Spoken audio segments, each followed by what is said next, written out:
Hi everybody, this is another Flying Rookie video, and this is another video of my F550 flying wheel hexacopter with the landing legs and gimbal camera mount from QUADframe. This video is not going to be an FPV video. This video is going to be a line of sight video, and this video is going to be all about testing no set of batteries that I purchased from Hobby King. And these batteries, they are the NANO-TECH A-SPEC 3-cell 4500 milliamps, and they are 65C.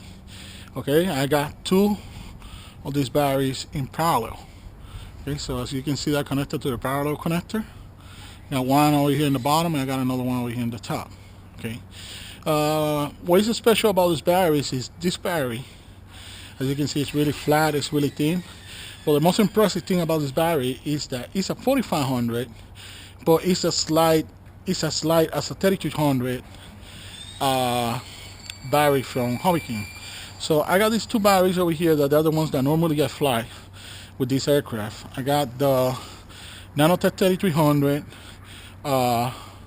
And this one I believe is a 40C. Yeah, I got the 4000 over here. Okay, this battery over here weighs 272 grams. Okay, this one here weighs 322 grams, and this one that is a 4.5, a 4500. So you got more milliamps than this one and this one here, and it's 65C. It weighs less than 300 grams. It weighs like around 290 grams. So it's very impressive, you know, having a battery that is thinner than this one, and even thinner than this one that I got over here, than the 3300. And it's just a tiny bit heavier than this battery, just a little bit, just a matter of a few grams. And it's way lighter than this battery, and it can have all this capacity. Okay, so it's like some kind of new technology, but still LiPo. You can charge it with your normal LiPo charger and just charge it the same way you charge any other LiPo. So it's not like you need a special charger or anything. It's not like some new technology when it comes to, you know, the way it charges.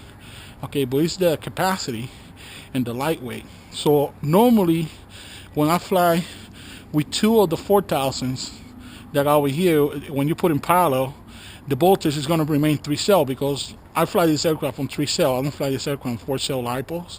So when I use two of these batteries combined, it's going to remain 11.1, but the two batteries combined is going to double the capacity to an 8000 milliamp battery. And this one over here is going to double the capacity to a 6600. Right now, with these two batteries that I got combined, the capacity will increase to a 9000. But the battery is almost as light as this one over here. So I'm curious about what kind of incredible flying time I should get with these two batteries put together. 2 videos back from this video on my channel, I flew really lightweight quadcopter that I got with one of these batteries. And I couldn't believe the flying time that I got. Normally in almost all my quadcopters, when I fly it, either I fly with this one, depending on the size, or this one, or 5000, depending on what size of quadcopter I'm using, and the weight of the quadcopter. But it's just one single battery. I don't use two batteries in parallel. Or this is the only aircraft that I got that use two batteries in parallel. And normally I get, you know, like 11 minutes of flying time total, or 12 minutes or 30 minutes the most. This quadcopter that normally I fly with this battery over here, normally I get, you know, like around 30 minutes of flying time with this battery. And with this one I got like 15 minutes. With that battery I got almost 18 minutes of flying time. I couldn't believe it. And it's a really lightweight quadcopter. It's the lightest of all my quadcopters. It weighs less than 1200 grams, and that's with all the FPV equipment mounted, you know, the video transmitter and the FPV camera that is also the recording camera. But the camera is lightweight. It's like one of those keychain cameras, but it's like an FPV version that also works as a FPV camera as well. Okay, But still, you know, I couldn't believe that I did almost 18 minutes of flying time. So this aircraft with two of this normally flies for like around 11 minutes, and with two of this one it normally flies like around, you know, 40 minutes. So let's see what kind of flying time I'm gonna get with these two batteries. Okay, so let me just turn my radio on. Alright, radio's on and it's on the right memory, and now let me proceed to go to the area where I'm gonna start flying this aircraft and plug in the batteries.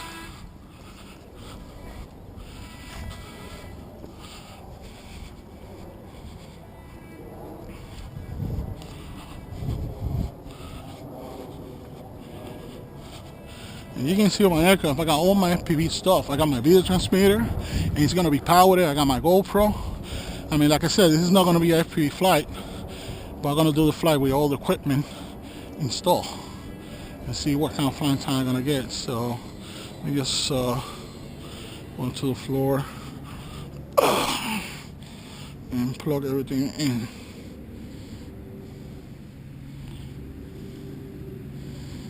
So that way the aircraft will memorize the home position right here.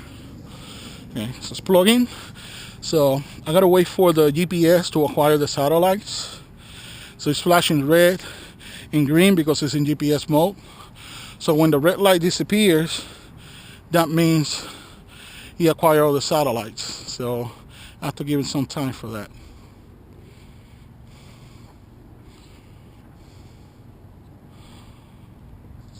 Okay.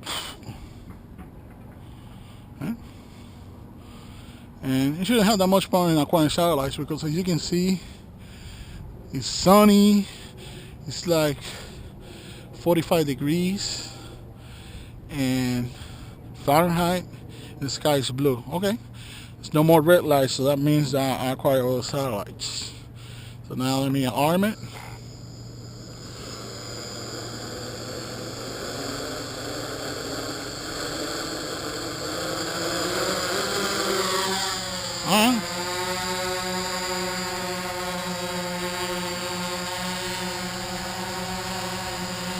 I'm right now on GPS mode, and look how beautiful this thing flies.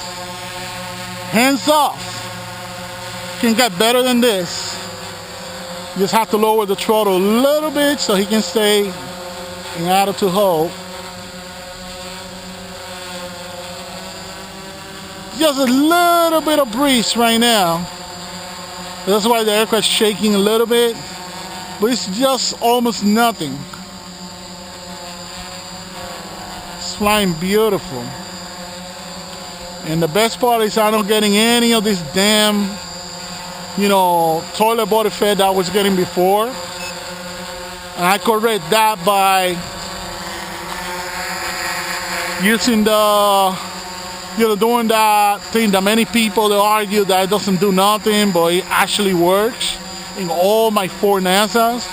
And it's the adjusting the GPS antenna, pointing to the magnetic north depending on the area where I live. So since I live in New York on the tri-state area, it's 13 degrees west. So that's why the aircraft's flying so nice, you know, it just stays there. But like I said, the wind is just moving it around a little bit. But you know, it's not that much of a big deal. Right now I got 11.3 volts on the battery because also my receiver is transmitting to my radio the data of the voltage, you know, the telemetry. Now what I'm gonna do is I'm gonna send it away. Yeah, I want to try to do something that I never tried, and it's the intelligent orientation control, but not on course lock. I'm gonna try on home lock. Okay, supposedly when you fly with intelligent orientation control on home lock, technically it's almost like a return to home feature, but it works manually. So it doesn't matter in which area on the sky the aircraft is. When you put it on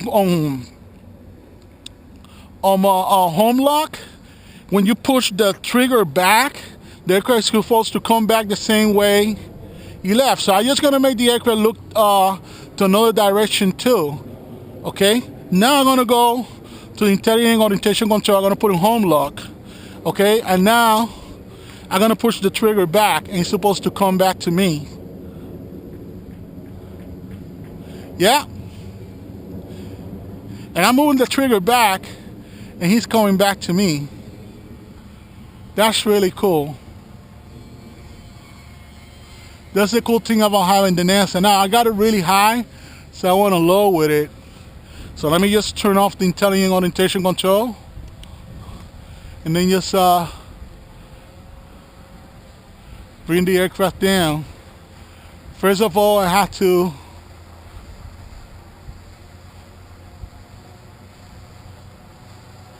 going down. Sounds so beautiful. Sounds like a jet engine, all the 6 motors, you know, working in conjunction at the same time. Now I'm gonna make the back of the aircraft load towards me. You know, you wanna, you know, if you're not that good of a pilot and you wanna fly the aircraft responsibly without getting into a risk of, you know, crashing it, just go to an empty space like where I am right now. Make sure there's no people around. This park over here, normally you see a lot of people over here in the afternoon, so I'm flying in the morning. It's like around 9 in the morning right now. There's nobody, everybody's at work. I work on nighttime, so that's why I'm doing this. So I got no problems. You know, this park is my park on daytime when I come around this time. And just fly. Don't be, you know, some crazy guy flying close to the trees, close to your house, close to your car. Because you'll make a mistake, you're gonna crash the aircraft. And you're gonna lose your investment, you know? Yeah, I met people in YouTube that they are great pilots, man. They know what they're doing. But I know some people that they're so irresponsible, they shouldn't be allowed to hold a remote.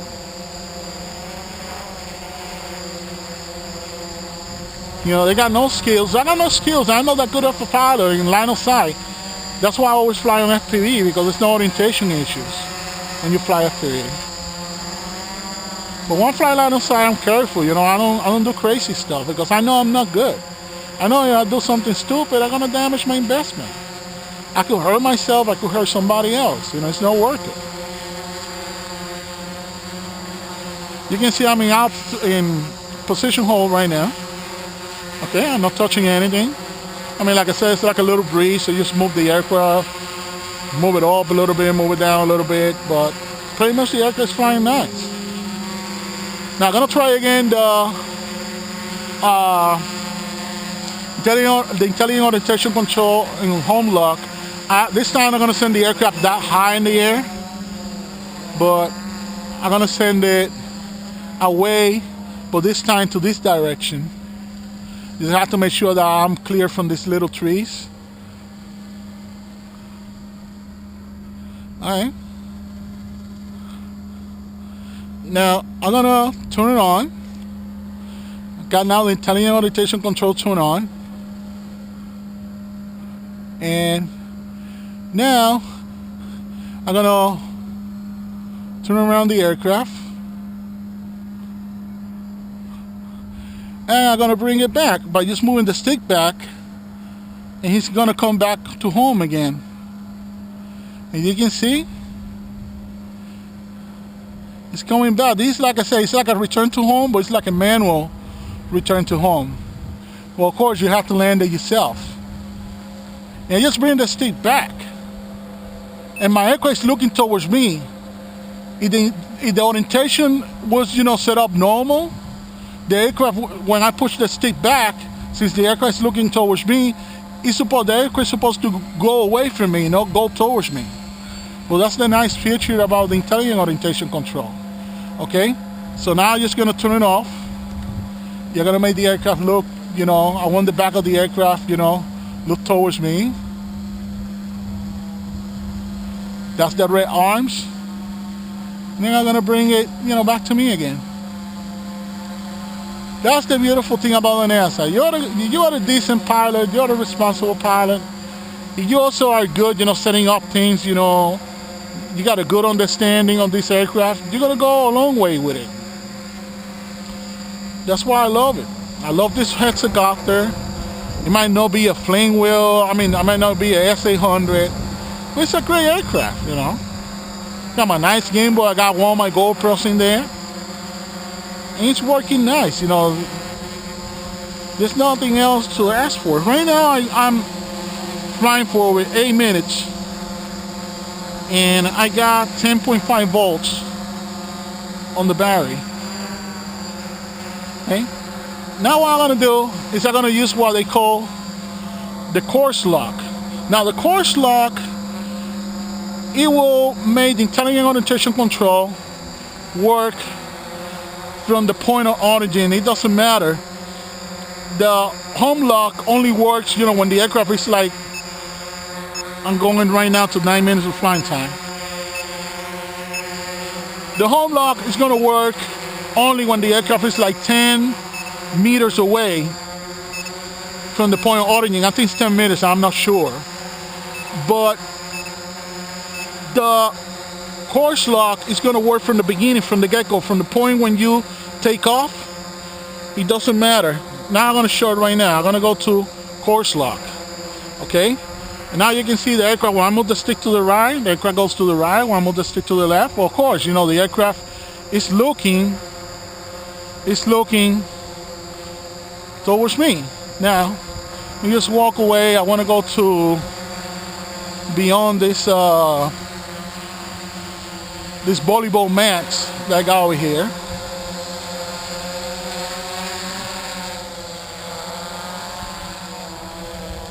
Okay.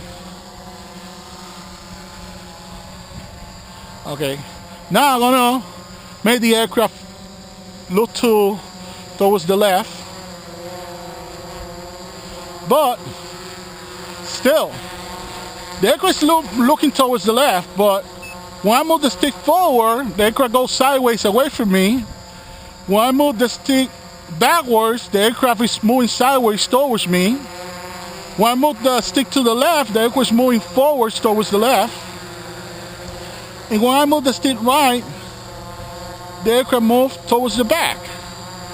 So it doesn't matter in which direction, the nose of the aircraft is looking at, the aircraft is going to follow the stick. Now, do not fly the aircraft behind you when you are on course lock, because everything is going to go out of whack. Everything is going to get confusing. Right now I'm moving the aircraft away, moving the stick forward, and the aircraft is still flying towards me. Since I got the nose of the aircraft looking towards me, you can see my GoPro, my other GoPro is looking towards me. The aircraft, when I move the stick away, forward, the aircraft is going backwards. That's really cool. So if you're not a good line of sight pilot like I am, this is a great tool. It helps you. And now look at this. I'm going to be doing 360s.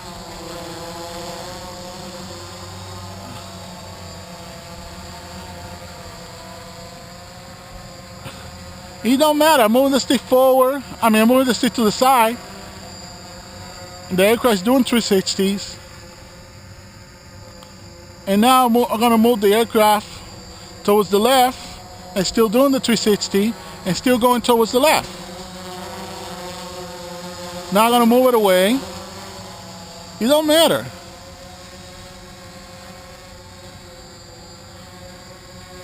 It don't matter.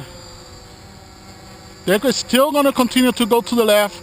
Doesn't matter in which direction the nose is pointing, or towards the right or towards the left. I'm moving it to the left right now. It's still doing it. That's really cool. This is the beauty about the intelligent orientation control. Now I'm going to turn it off and go to normal mode. Okay? And right now I went over 12 minutes of flying time and my battery got 10.3 volts.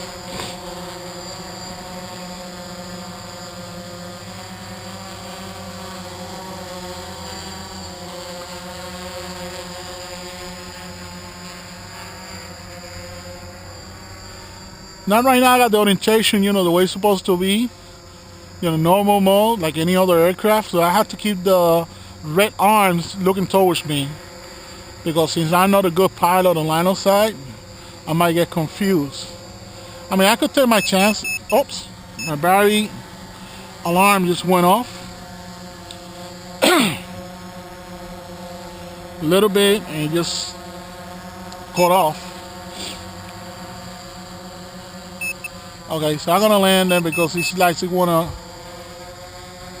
go off.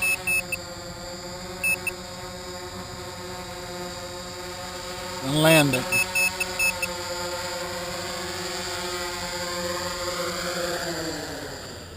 Look how gentle and land is. Okay, so what I discovered with this is I didn't flew more, you know, the flying time that I was expecting.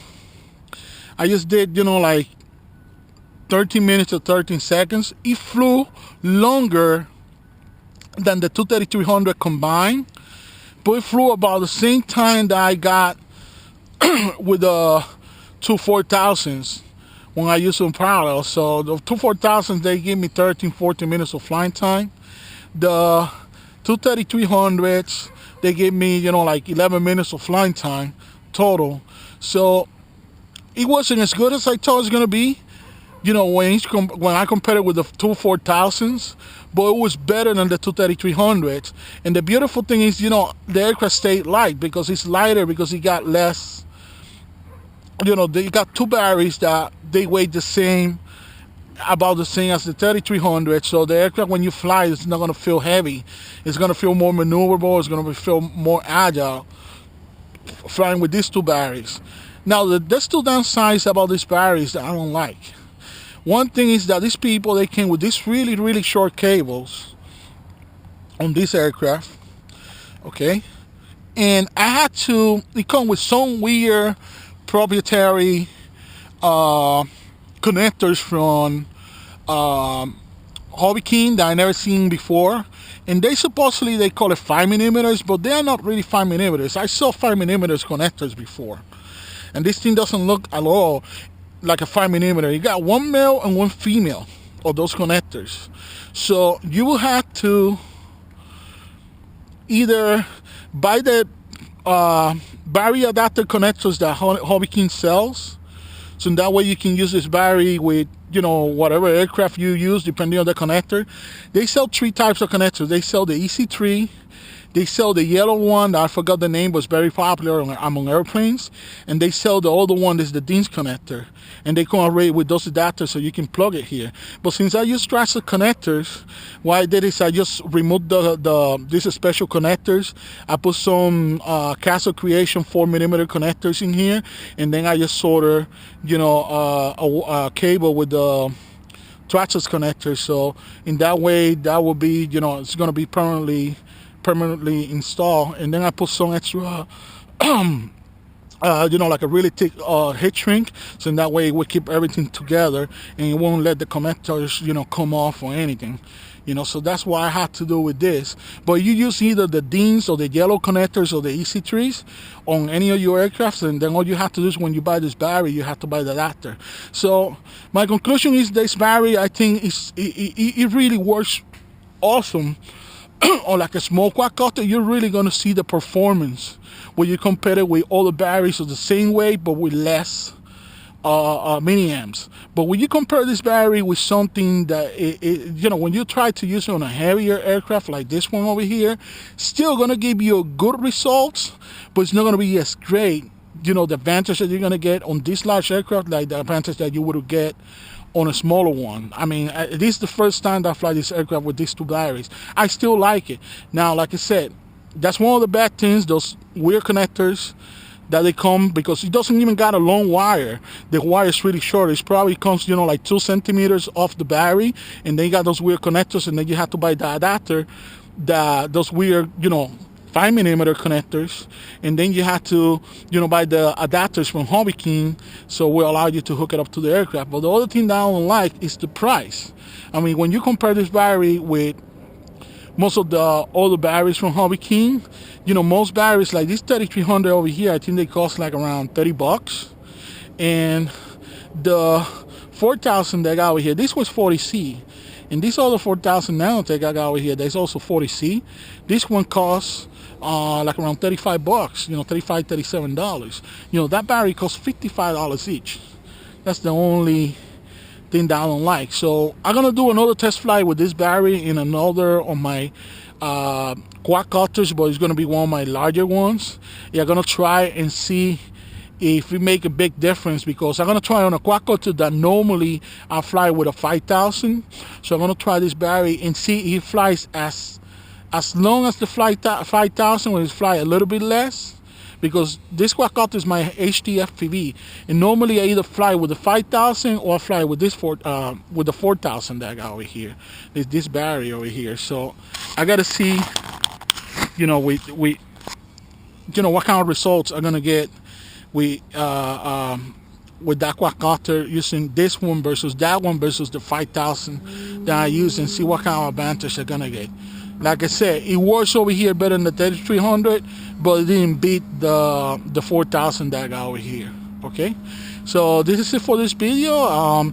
Please don't forget to rate, comment, subscribe, favorite the video, share the video with others, and thanks for watching, everybody. Bye.